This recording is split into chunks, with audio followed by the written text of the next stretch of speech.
Berminggu-minggu kita sudah belajar tentang hikmah, tentang hikmat dari kitab Amsal. Harapan dari kami sebagai hamba Tuhan, kita semua pandai menarik hikmah dari pergumulan dan tantangan yang kita alami. Nanti kalau Anda pulang mau tarik saldo di ATM, nggak ada saldo yang ditarik, tetap ada hikmah yang dapat ditarik, saudara. Amin. Yang nggak amin biasanya saldonya masih banyak. Yang amin itu habis healing ya, habis saldonya, saudara. Mari kita tenangkan hati kita sekali lagi berdoa. Bapa di surga, kami mengucap syukur atas kesempatan yang Kau berikan. Sekali lagi kami boleh beribadah, kami boleh mendengarkan firman-Mu. Ini adalah anugerah Tuhan, kami gak mau melewatkan begitu saja. Biar firman-Mu itu merubah kami Tuhan. Dan kami tidak hanya menjadi pendengar-pendengar firman saja, tapi setiap kami juga menjadi pelaku-pelaku firman. Mampukan hamba-Mu juga Tuhan, supaya yang diberitakan hanya kebenaran dari Injil Yesus Kristus. Biarkan Roh Kudus-Mu berkarya di tengah kami. Kami berdoa dan mengucap syukur dalam nama Tuhan Yesus. Amin. Hari ini kita akan belajar tentang mengkalibrasi kemarahan dari kitab Amsal melalui lensa Injil.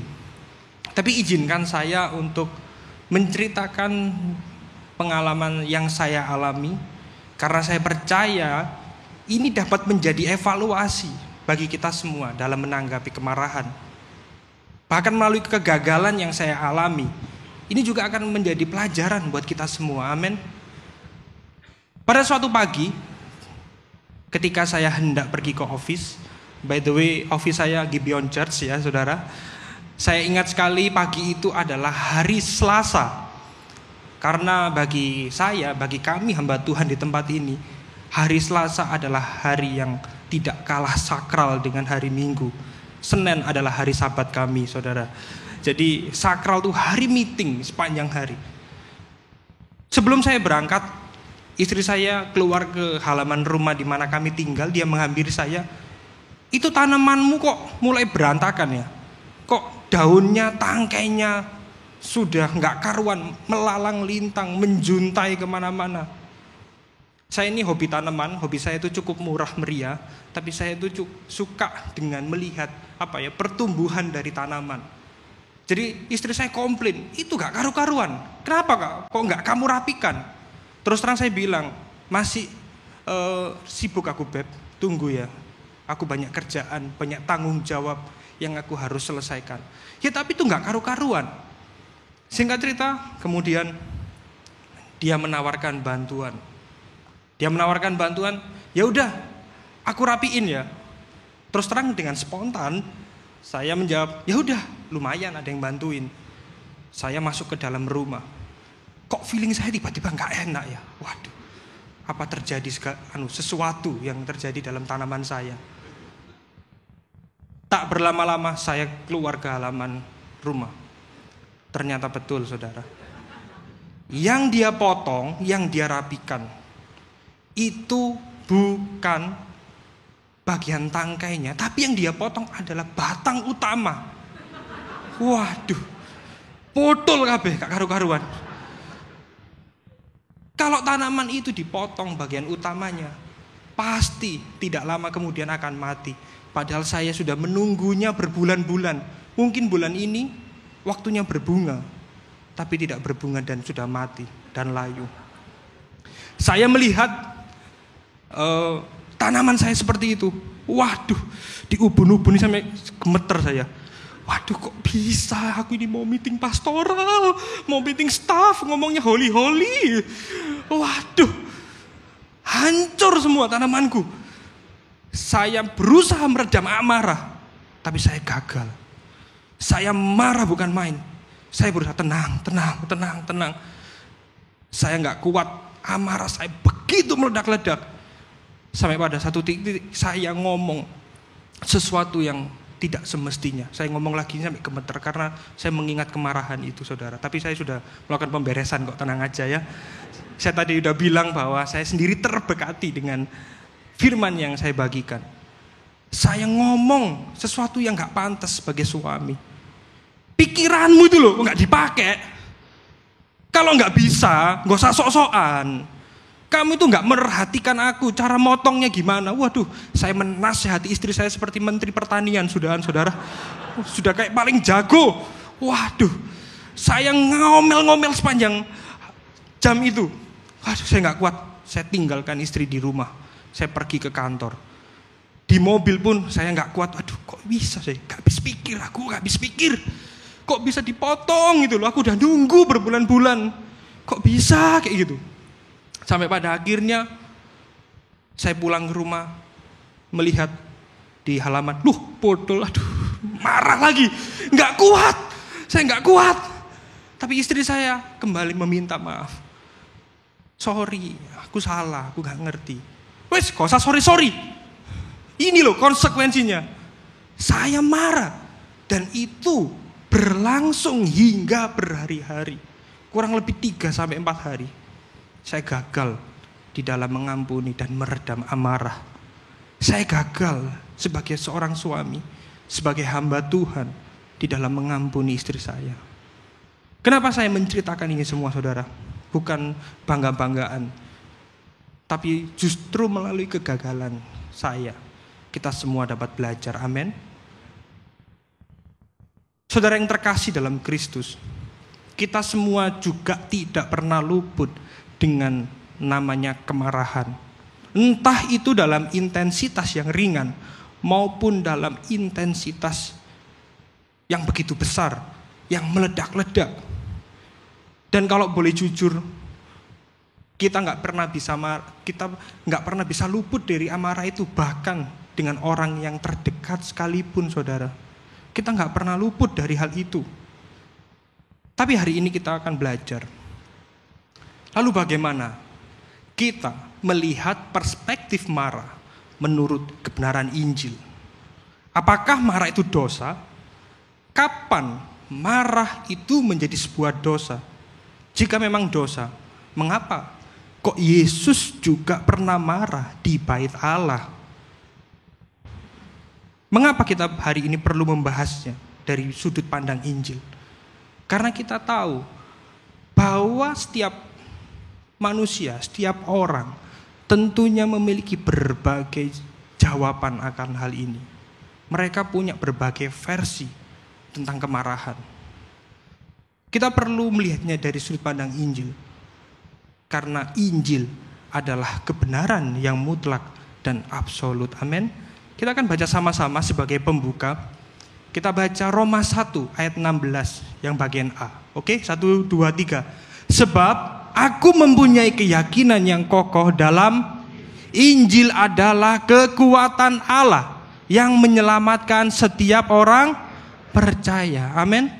Pada bagian pertama kita akan belajar bahwa kemarahan yang cepat meledak dapat membawa kepada hal yang buruk. Kita baca sama-sama sekali lagi Amsal 19 ayat 19. 1, 2, 3. Orang yang cepat marah akan kena, karena jika engkau hendak menolongnya, engkau hanya menambah amarahnya. Saudara, kemarahan memang bukan sesuatu yang asing di dalam kehidupan manusia. Semua orang di dalam dunia ini pernah mengalami kemarahan. Entah itu dimarahi, entah itu memarahi. Kita semua pernah merasakan hal itu, saudara. Tapi yang merupakan hal vital adalah di dalam kemarahan yang meledak-ledak itu mempunyai kekuatan untuk menghancurkan banyak hal. Seperti dinamit, seperti bahan peledak. Akan banyak hal yang dihancurkan melalui kemarahan itu. Bahkan saya menemukan sebuah penelitian. Semua jenis penelitian menunjukkan bahwa kemarahan memiliki dampak yang paling buruk dari berbagai jenis emosi lainnya. Kita tahu bahwa manusia memiliki berbagai macam jenis emosi. Entah itu bahagia, entah itu sedih, entah itu cemas. Tapi dari segala emosi yang ada pada manusia, kemarahan memiliki dampak yang begitu besar. Bahkan secara kesehatan lebih buruk daripada cemas atau stres. Pada waktu saya masih kecil, saya sering mendengar sebuah kebenaran umum, begini bunyinya kurang lebih. Kalau sering marah-marah, itu bikin cepat tua. Kalau kamu marah-marah, nanti cepat tua. Saya pikir itu hanya sebuah ancaman saja, saudara. Karena dalam benak saya, semua orang itu takut terlihat tua. Takut menjadi bermutu. Bermutu itu bermuka tua, saudara. Takut terlihat tua, makanya banyak klinik-klinik kecantikan ya. Tanam benang, habis gitu di laser. Ada apa lagi?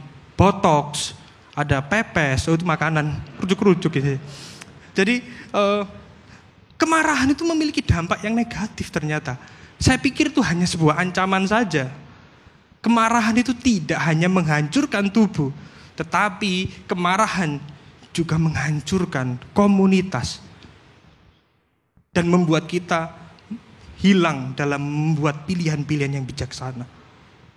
Seringkali banyak orang melakukan pilihan-pilihan bodoh ketika dia sedang marah. Semakin marah, semakin banyak konsekuensi yang muncul, serta menyebabkan masalah sosial dan psikologis yang muncul di dalam kehidupan kita. Bahkan beberapa tahun silam, saya melihat di depan mata kepala saya sendiri. Saya tidak mampu menghapus ingatan itu, sampai sekarang pun masih mengerikan. Dengkul saya, kaki saya lemas melihat itu. Waktu saya berkendara, saya melihat ada orang tergeletak di jalan. Saya pikir korban kecelakaan, darahnya kayak menggenang di suatu tempat. Ternyata saya berusaha lirik, ternyata kepalanya sudah hampir putus, saudara. Saya nggak tahu itu terjadinya gimana. Tapi esok harinya saya melihat sebuah berita. Ternyata, saudara, ada berita muncul terjadi tragedi pembunuhan akibat skandal perselingkuhan. Sang suami marah dan membunuh istrinya. Saya tidak bermaksud membenarkan perselingkuhannya, tapi saya melihat dampak dari amarah itu begitu fatalnya, begitu luar biasanya. Orang bahkan bisa menghilangkan nyawa orang ketika marah dengan meledak-ledak. Saya yakin banyak orang percaya, termasuk kita yang ada tempat ini, juga bergumul akan kemarahan. Tetapi jika kita hari ini melihat dari sudut pandang firman Tuhan, maka kita akan segera mengenali akar dari rasa marah yang kita alami. Kita perlu merenungkan, apakah itu ada penyembahan berhala di dalam hati kita? Apakah ada isu yang mungkin selama ini tidak kita sadari? Atau ada luka di masa lalu yang belum diselesaikan, saudara?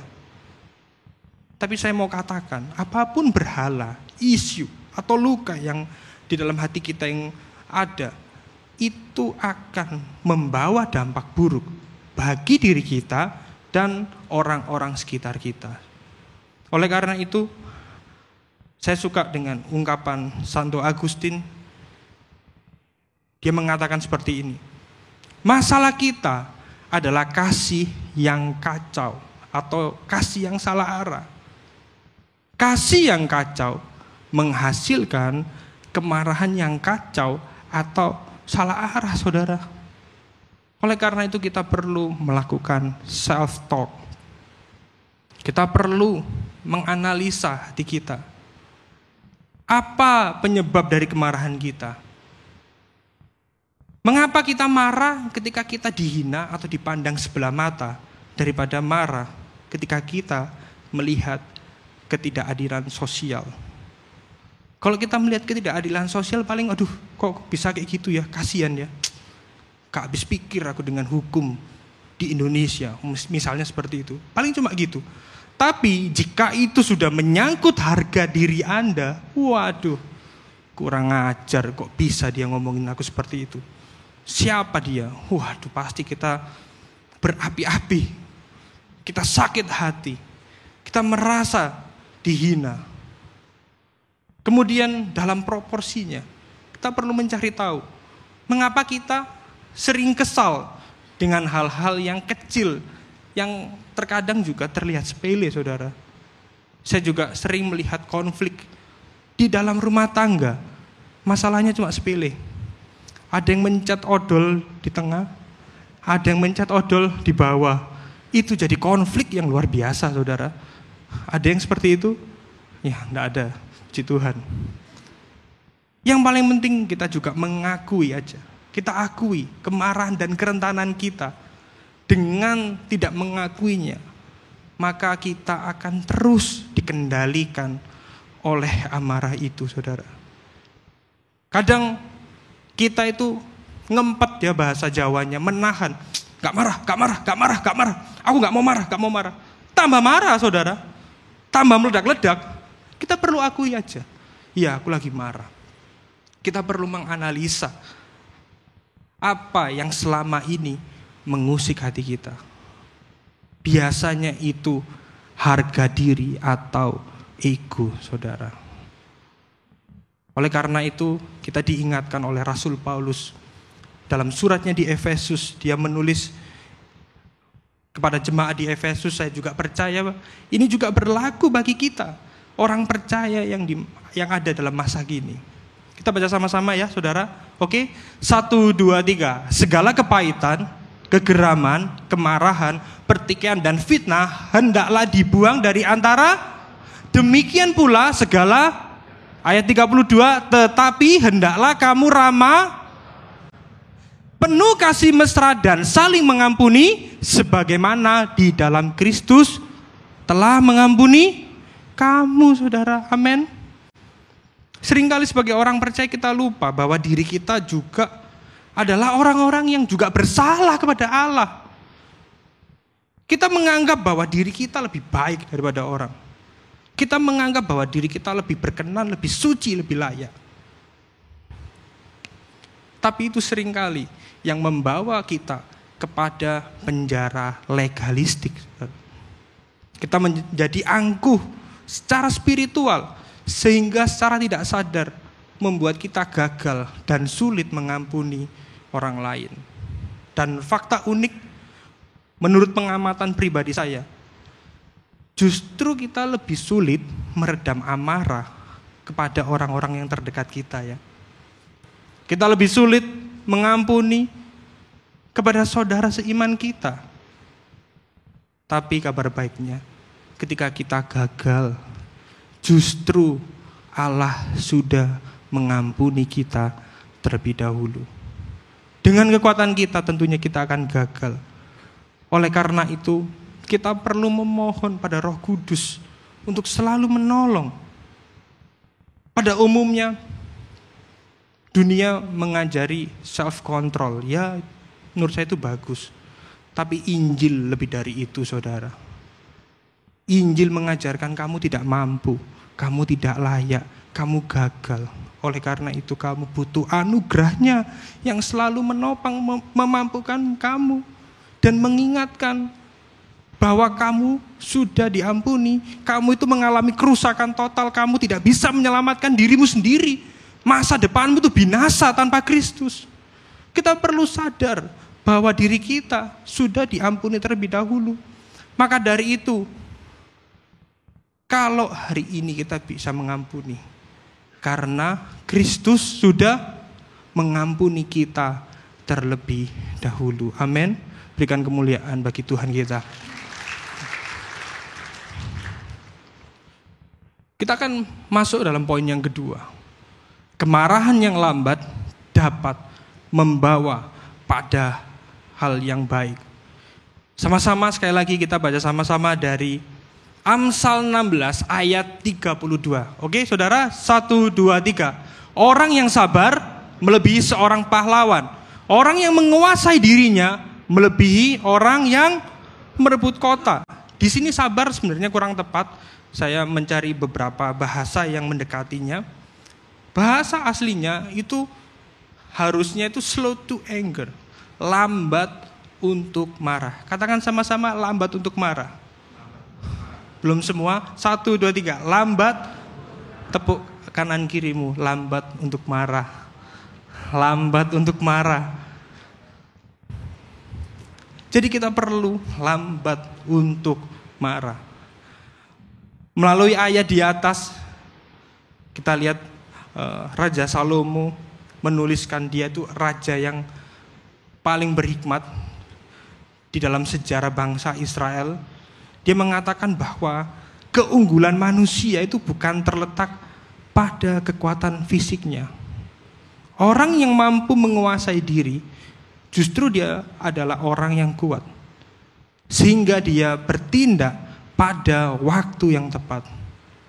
Sebaliknya, jika tidak mampu menguasai dirinya, dia akan cepat untuk marah dan melontarkan kata-kata yang tidak sepantasnya. Dia akan meledak-ledak dan melakukan tindakan-tindakan yang tak terkendali dan menghancurkan banyak hal.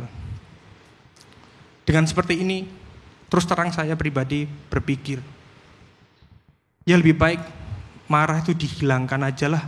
Di muka bumi ini kita nggak usah marah-marah, tenang-tenang. Kan enak ya, damai, nggak ada perang, nggak ada perselisihan. Dihapuskan aja lah kemarahan ini. Tapi sebenarnya itu adalah pemikiran yang kurang tepat, saudara. Karena Alkitab mencatat itu bukan tidak ada marah, bukanlah no anger atau blow up, tetapi slow to anger. Sama-sama katakan lambat untuk marah. Kita perlu lambat untuk marah, saudara. Bahkan Yakobus pun mencatat, hai saudara-saudara yang kukasihi, ingatlah akan hal ini. Setiap orang hendaklah cepat untuk mendengar, tetapi lambat untuk berkata-kata, dan juga lambat untuk, sekali lagi sama-sama katakan lambat untuk marah. Dan kita perlu mengenali rasa marah itu dengan baik. Ataukah marah kita itu situasional atau marah kita itu substansial? Nah, saya sendiri baru belajar. Kalau nggak khotbah ya nggak belajar, saudara. Saya jadi tahu ada marah yang situasional dan ada marah yang substansial. Marah yang situasional artinya jika kemarahan itu ada dalam situasi atau kondisi tertentu, maka kondisi itu akan menjadikan seseorang yang marah dalam kondisi tertentu. Misalnya dia marah karena terjadi sesuatu yang merugikan pada saat itu, atau mereka marah karena sedang memperjuangkan hal yang baik. Contohnya, seperti orang tua yang melarang anaknya yang masih kecil bermain dengan api atau bermain di area yang banyak instalasi listrik. Tentunya orang tua akan marah karena itu akan membahayakan nyawa anak tersebut. Itu adalah marah yang situasional. Marah yang substansial artinya dalam diri orang tersebut memiliki sifat pemarah dan lebih menunjuk pada sesuatu yang permanen, di mana orang tersebut mempunyai hobi marah. Karena dia akan cepat marah walaupun tanpa suatu alasan yang jelas. Dapat dikatakan ini adalah tabiat atau kebiasaan. Nah, kita merenung sama-sama. Kita orang yang sedang marah atau kita adalah pemarah? Tentunya saya tidak tahu, Anda sendiri dan Tuhan yang tahu. Amin. Kita perlu mencari tahu, saya ini memang pemarah atau sedang marah, saudara? Ada ungkapan yang menarik dari John Christensen. Dia mengatakan seperti ini. Dia yang marah tanpa sebab itu berdosa. Tetapi dia yang tidak marah ketika ada sebab juga berdosa. Karena kesabaran tanpa dasar yang benar adalah sarang dari banyak kejahatan. Di sini kita pun juga belajar bahwa kesabaran itu juga bersalah. Jika kita melihat sesuatu yang salah, tetapi kita membiarkan dan mendiamkannya begitu saja, kita berdosa, saudara. Tapi jika kita marah ketika kita melihat sesuatu yang salah, itu adalah marah yang membawa kebaikan. Tentunya itu bukan marah yang meledak-ledak, tapi lambat untuk marah. Ketika kita lambat untuk marah, sehingga kita itu menjadi berhati-hati. Kita menentukan motivasi di dalam hati kita. Apakah ini karena ego saya, egoku, atau motivasinya demi kebaikan orang lain. Ketika kita lambat untuk marah, kita bisa menentukan motivasi hati kita, saudara. Jika kita marah tidak ditujukan pada dosa, kemunafikan, ketidakberesan, dan hal-hal negatif lainnya, maka kita berdosa atau menjadikan amarah kita menjadi sebuah dosa. Tapi jika amarah kita ditujukan pada hal-hal yang tidak benar dan mendatangkan dosa, maka amarah kita adalah amarah yang kudus. Seperti kemarahan Yesus waktu di Bait Allah. Yesus marah karena Bait Allah dijadikan sarang penyamun, dijadikan politik, orang jual beli, dan lain sebagainya. Kemarahan Yesus adalah bentuk dari cinta dari rumah Allah. Kemarahannya itu murni, karena semuanya dilakukan demi kemuliaan dan hormat kepada Allah, saudara. Tapi seringkali kemarahan kita itu bisa berubah-ubah. Kita akan belajar di poin selanjutnya. Kemarahan itu bukan lawan dari cinta atau kasih. Ada ungkapan yang menarik dari Becky Pippert. Tetapi justru kebencian adalah kebalikan dari cinta. Bentuk terakhir dari kebencian adalah ketidakpedulian. Semakin seorang ayah mencintai putranya, ia semakin marah terhadap kemabukan, kebohongan di dalam diri anaknya.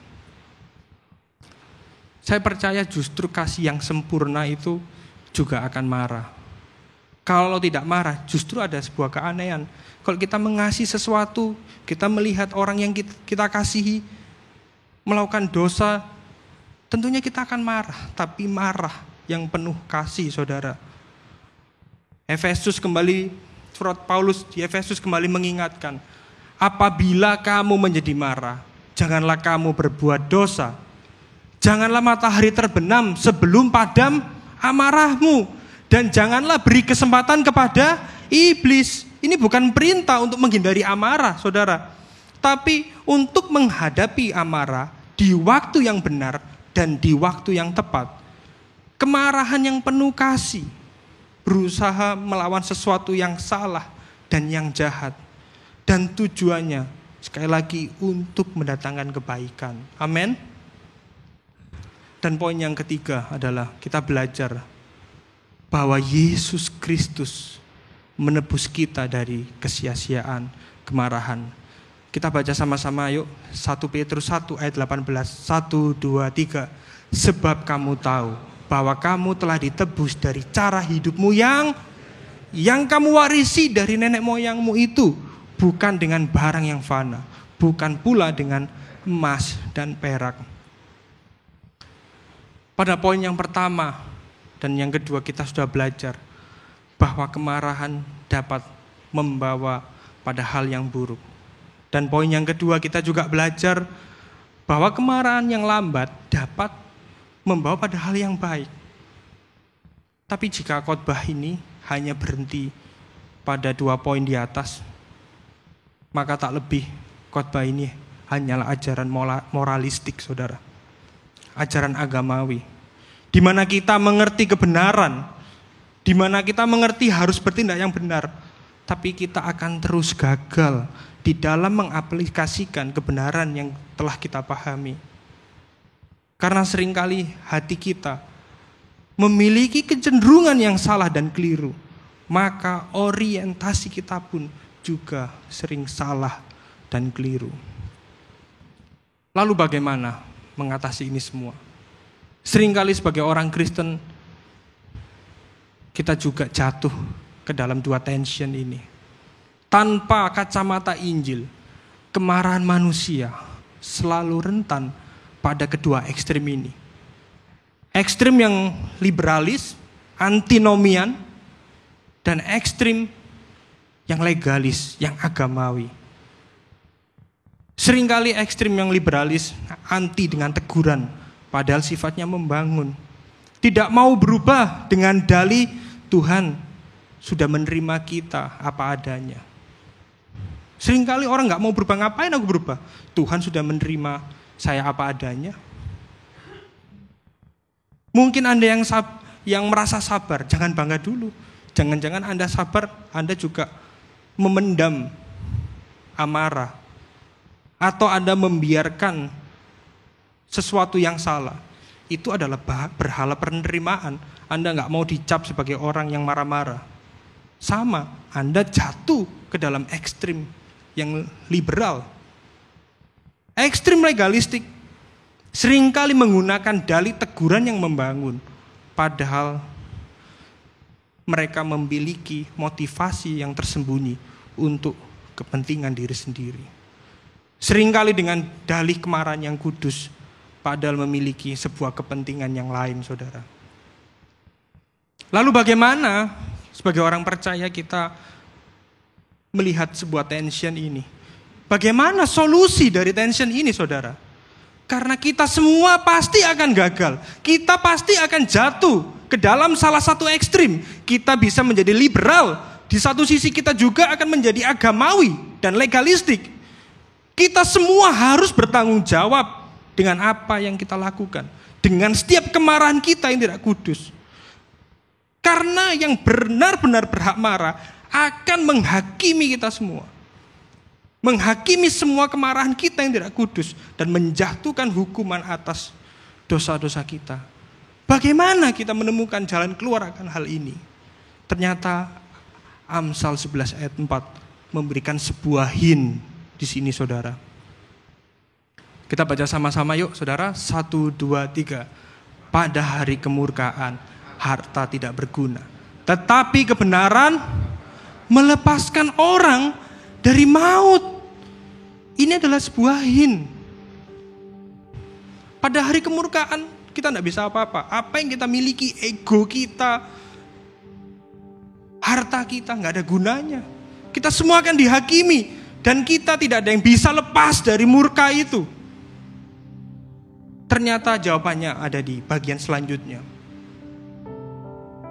Tetapi kebenaran melepaskan orang dari maut.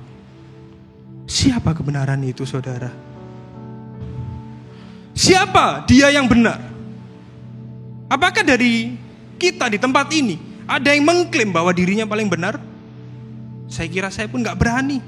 Saya seringkali juga gagal. Saya seringkali juga terjatuh dalam sebuah ekstrim. Siapa dari kita yang berani mengklaim bahwa dirinya paling benar? Bagaimana kita luput akan hal ini? Tidak ada yang bisa luput. Bahkan saya, kita semua tidak bisa luput. Ayat ini bayangan dari perjanjian baru. Siapa kebenaran itu? Yesus Kristus. Dialah sang kebenaran sejati yang memiliki kemarahan kudus. Dia turun ke dunia orang berdosa dan menjadi dosa. Dia menyerap seluruh cawan murka Allah di kayu salib. Saat Tuhan Yesus datang ke Taman Getsemani, dia berdoa, ya Bapakku, jikalau engkau mau, ambillah cawan ini daripadaku. Tetapi bukanlah kehendakku, melainkan kehendakmu lah yang terjadi. Cawan di sini berbicara tentang murka Allah yang akan ditimpakan kepada Yesus Kristus. Mestinya kita yang menerima murka itu. Mestinya kita yang dibinasakan. Mestinya kita yang akan mendapat kematian, saudara. Tapi sekali lagi, Yesus menggantikannya bagi kita, saudara. Tapi ironinya, saudara, kalau boleh jujur, seringkali kita marah. Kita justru marah kepada Allah. Kita berprasangka kepada Allah. Hanya karena banyak ekspektasi dan realita yang tidak terjadi di dalam kehidupan kita, saudara. Seringkali kita marah, kenapa orang-orang terdekat yang kukasihi meninggal Tuhan? Kenapa aku tiba-tiba melarat? Kenapa aku mengalami penyakit ini? Kenapa hartaku hilang Tuhan? Kenapa? Kita marah. Kita berpikir engkau itu jahat Tuhan. Engkau itu ada enggak sih? Engkau itu Tuhan bukan sih? Kita menuntut Tuhan demikian rupa saudara. Padahal seharusnya Allah yang layak marah karena dosa dan pelanggaran kita. Tetapi sebaliknya Allah malah mengutus pribadi kedua dari Allah Tritunggal, yaitu Yesus Kristus, untuk menyerap cawan murka Allah Bapa, supaya kita yang mestinya mendapatkan murka Allah beroleh pengampunan dan kita diperdamaikan. Berikan kemuliaan yang paling meriah buat Tuhan kita. Amarah manusia tidak pernah mengerjakan kebenaran di hadapan Allah, tetapi justru melalui murka dan kasih Allah mendatangkan keselamatan bagi kita orang percaya. Yesus, dia tidak datang dengan menggunakan pedang dan busur. Malahan dia menyerahkan dirinya di kayu salib. Bahkan di kayu salib itu dia berkata, dia mengatakan, ya Bapa, ampunilah mereka, sebab mereka tidak tahu tentang apa yang mereka perbuat. Ampuni mereka Bapa. Justru Yesus mengatakan seperti itu saudara. Kalaupun Tuhan membinasakan kita, saya rasa itu fair, karena kemarahannya adalah kemarahan yang kudus. Kita memang tidak layak untuk diselamatkan. Kita semua rusak, kita bobrok, kita hancur. Tapi karena kasih-Nya, Dia memberikan setiap kita orang percaya kesempatan untuk kita hidup bagi kemuliaan-Nya. Roma 5 ayat 9-11 sungguh luar biasa. Sekali lagi kita baca sama-sama yuk Bapak Ibu. 1, 2, 3. Lebih-lebih karena kita sekarang telah dibenarkan oleh darah-Nya, kita pasti akan diselamatkan dari murka Allah. Sebab ketika kita masih seteru, diperdamaikan dengan Allah oleh kematian anaknya, lebih-lebih kita yang sekarang telah diperdamaikan pasti akan oleh hidupnya. Dan bukan hanya itu saja, kita malah bermegah di dalam Allah oleh Yesus Kristus Tuhan kita. Sebab oleh Dia kita telah menerima pendamaian itu. Mari berikan sorak-sorai yang paling meriah buat Tuhan kita saudara. Kita gak layak, kita gak pantas saudara. Ketika Tuhan membenarkan kita, itu bukan hanya membawa kita hanya untuk kehidupan kekal, tapi Dia juga mau supaya kita semua mengerjakan keselamatan yang sudah Dia berikan pada kita.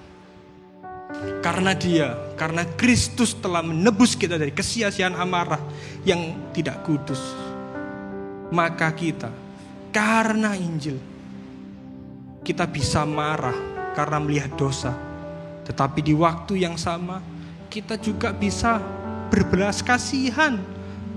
Amin. Karena Injil kita bisa marah, namun kita tetap bisa mendoakan. Karena Injil kita bisa marah, tetapi tetap dapat mengampuni dan tidak menyimpan dendam kepada orang yang bersalah dengan kita. Karena Injil kita bisa marah, kita bisa menegur ketika ada dosa, tetapi kita juga tetap lemah lembut. Ketika Yesus menyerap orientasi kita yang salah dan keliru, yang kacau dan salah arah, sebagai orang percaya kita dimampukan untuk membenci dosa, namun kita bisa mencintai orang berdosa. Kalau Dia yang mestinya bisa dendam sama kita, tapi Dia mengampuni kita, apa hak kita, setiap kita sebagai orang percaya, menyimpan dendam pada saudara kita, saudara? Apa hak kita? Biarkan melalui berita Injil pada hari ini, kita semua diingatkan bahwa Dia sudah mengampuni kita terlebih dahulu. Oleh Injil kita dimampukan untuk hidup makin serupa dengan Kristus. Amin. Mari kita tenangkan hati kita di hadapan Tuhan.